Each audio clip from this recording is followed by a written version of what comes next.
रात के ठीक 2:13 पर उस सुनसान सड़क पर एक बस आती थी। अजीब बात यह थी कि उस सड़क पर पिछले 15 साल से कोई बस चलती ही नहीं थी, लेकिन गांव वालों ने उस बस को कई बार देखा था और जो लोग उसमें बैठे थे उनमें से किसी को भी अगले दिन की रात तक की बातें याद नहीं रहती थी। उस रात भी बस आने वाली थी, लेकिन इस बार बस में बैठने वाला कोई अनजान आदमी नहीं था, वो था रोहन। रात 1:35। अमन अपने कमरे में सो रहा था। अचानक उसके फोन की स्क्रीन जलती है। स्क्रीन पर रोहन का मैसेज था, भैया अगर मैं सुबह तक घर नहीं आया तो चाची को मत बताना। अमन तुरंत उठ बैठता है। ये क्या बकवास है। वो रोहन को कॉल करता है। फोन बंद। अमन कमरे से बाहर निकलता है। रोहन का कमरा खाली था, खिड़की खुली थी और बिस्तर पर एक कागज पड़ा था। अमन उसे उठाता है। उस पर सिर्फ 4 शब्द लिखे थे, 2:13 वाली बस आ गई है। बस?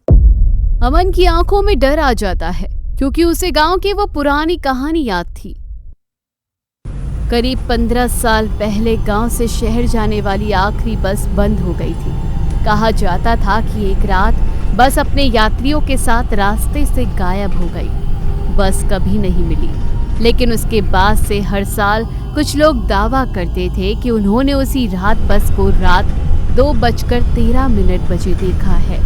अमन ने हमेशा इस कहानी को अफवाह समझा था, लेकिन आज उसका भाई उसी बस के पीछे गया था। 2:02। अमन बाइक लेकर पुराने बस स्टॉप पर पहुंचता है। पूरा रास्ता सुनसान। वो मोबाइल की फ्लैशलाइट जलाता है। बस स्टॉप की दीवार पर पुराना बोर्ड लगा हुआ था, देवगढ़ अंतिम बस 11:40। अमन घड़ी देखता है, 2:07। अचानक उसके पीछे किसी के चलने की आवाज आती है। अमन पलटता है, कोई नहीं। फिर आवाज दूसरी तरफ से आती है। अमन घबराकर फ्लैशलाइट घुमाता है। एक बूढ़ा आदमी वहां खड़ा था। किसका इंतजार कर रहे हो? मेरे भाई का। बूढ़ा आदमी कुछ सेकंड चुप रहता है, फिर पूछता है, रोहन? अमन चौंक जाता है। आप उसका नाम कैसे जानते हैं? बूढ़ा आदमी सड़क की तरफ देखने लगता है। क्योंकि वो पहला नहीं है। क्या मतलब? बूढ़ा आदमी धीरे से कहता है, और अगर बस आ गई तो तुम उसे वापस नहीं ला पाओगे। घड़ी में 2:12। हवा अचानक बिल्कुल बंद हो जाती है। पेड़ों की आवाज बंद, कुत्ते भौंकना बंद, पूरा इलाका अजीब तरह से शांत। अमन सड़क की तरफ देखता है, 2:13। बूढ़ा आदमी तुरंत पीछे हट जाता है। आ गई। धुंध के अंदर से 2 पीली हेडलाइट दिखाई देती है। बस धीरे धीरे सामने आती है। उसके ऊपर लिखा था, देवगढ़ लास्ट सर्विस। अमन के चेहरे का रंग उड़ जाता है, क्योंकि यही नाम उस पुराने बस स्टॉप पर लिखा था। बस रुकती है, दरवाजा खुलता है। अंदर सिर्फ कुछ यात्री बैठे थे, लेकिन किसी का चेहरा साफ दिखाई नहीं दे रहा था। अमन बस के अंदर झांकता है। आखिरी सीट पर रोहन बैठा था। रोहन? रोहन धीरे से उसकी तरफ देखता है। उसका चेहरा बिल्कुल शांत था। भैया तुम यहाँ क्यों आए? तू घर चल। रोहन सीट से उठता है, लेकिन तभी कंडक्टर अमन का हाथ पकड़ लेता है। आप यात्री नहीं हैं। मेरा भाई है वो। जिसे बस में बैठना था वो बैठ चुका, उसे नीचे उतारो। कंडक्टर पहली बार मुस्कुराता है। अगर वो खुद उतरना चाहता होता तो आपको बुलाता नहीं। अमन रोहन की तरफ देखता है। रोहन कुछ बोलना चाहता है, लेकिन उसकी आंखें डर से बड़ी हो जाती हैं। वो अपने होठों पर उंगली रखता है। भैया कुछ मत पूछना। अमन बस में चढ़ता है।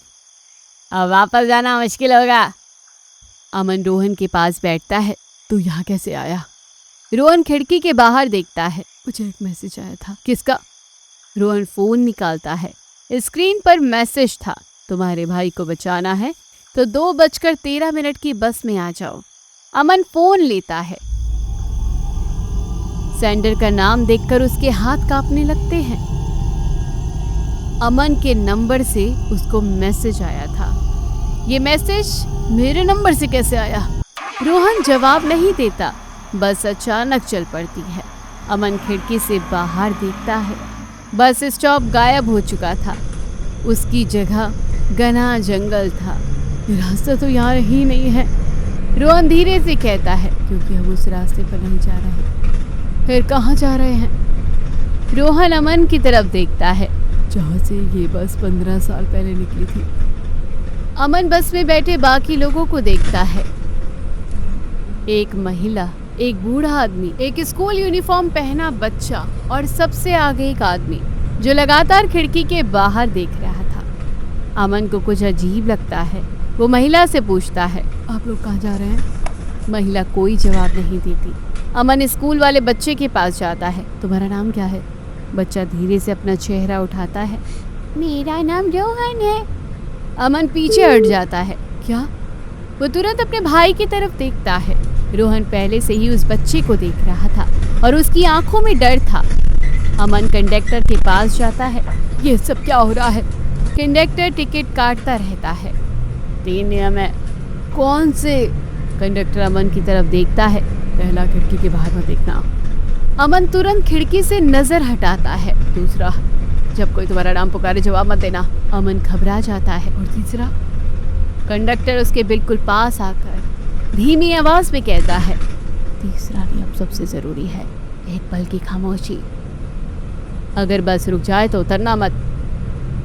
बस रुकती है। अचानक बस के सामने कोई खड़ा दिखाई देता है। बस रुकती है। अमन घबरा जाता है। बाहर घना अंधेरा। फिर बस के दरवाजे पर दस्तक होती है। कंडक्टर चुपचाप नीचे देखता है। रोहन अमन का हाथ पकड़ लेता है। भैया पीछे मत देखना। क्यों? रोहन की आवाज कांप रही थी। क्योंकि जो बाहर खड़ा है वो बस में बैठे किसी इंसान जैसा नहीं है।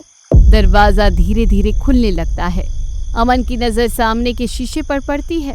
शीशे में बस के अंदर बैठे सभी यात्रियों के चेहरे दिखाई दे रहे थे, लेकिन अमन का चेहरा दिखाई नहीं दे रहा था। वो घबराकर रोहन की तरफ देखता है। रोहन! रोहन चुप। अमन उसे हिलाता है। रोहन! रोहन धीरे धीरे उसकी तरफ देखता है और फिर कहता है, भैया मैंने आपको एक बात नहीं बताई। क्या? रोहन की आंखों में आंसू आ जाते हैं। मैं इस बस में आज पहली बार नहीं बैठा हूँ। अमन पीछे हटता है। क्या मतलब? रोहन धीरे से कहता है, मैं पिछले 7 दिनों से हर रात इसी बस में जा रहा हूँ। अमन के चेहरे पर डर जम जाता है और तभी पीछे से किसी की आवाज आती है, बहुत धीमी आवाज। अमन! अमन की आंखें फैल जाती है क्योंकि वो आवाज उसकी अपनी थी। अमन जिस बस में अपने भाई को बचाने गया था, शायद वो बस उसे बचाने के लिए नहीं आई थी, क्योंकि उस बस की अगली मंजिल अमन का घर था।